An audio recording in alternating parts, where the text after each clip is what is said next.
It's our biggest sale ever. Hundreds made the switch to Jimmy Jones Toyota. Now we're saying thanks during our first anniversary sale. Jimmy Jones takes discounts on top of Toyota's annual clearance event, so you save like never before. Take $4,000 off new 15 Toyota RAV4s. Buy any new 15 Camry with 0% for 72 months. Plus, get $500 bonus cash, all with zero down. And make no payments for 90 days on any new Toyota. This week at Jimmy Jones Toyota in Orangeburg.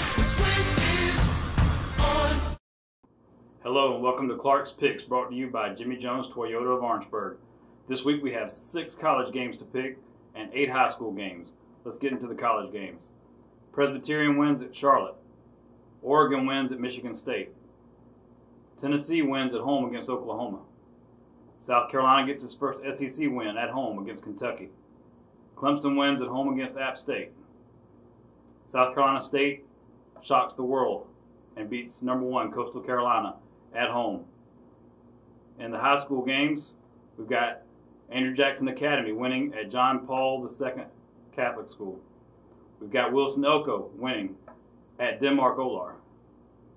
Calhoun County wins at home in a battle of the unbeatens with Gray Collegiate Academy.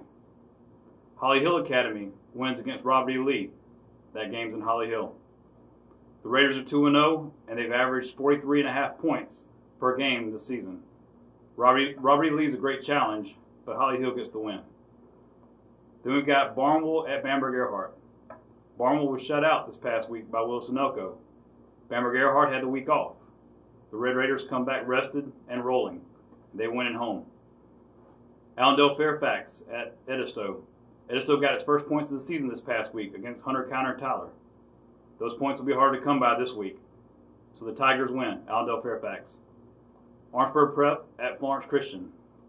The Indians got back in Class 2A play this past week and got their first win of the season. That's going to be tough at 3-0 Florence Christian. The Eagles get the win. In the last game, Colleton County at Orangeburg Wilkinson. The Bruins endured a tough 20-19 loss on the road this past week at Lower Richland. That was their second loss in a row. At home this week, a win is a possibility, but the Cougars from Walterboro are 3-0, and they haven't allowed more than 2 scores in any game this season. Colleton County wins. Enjoy the games.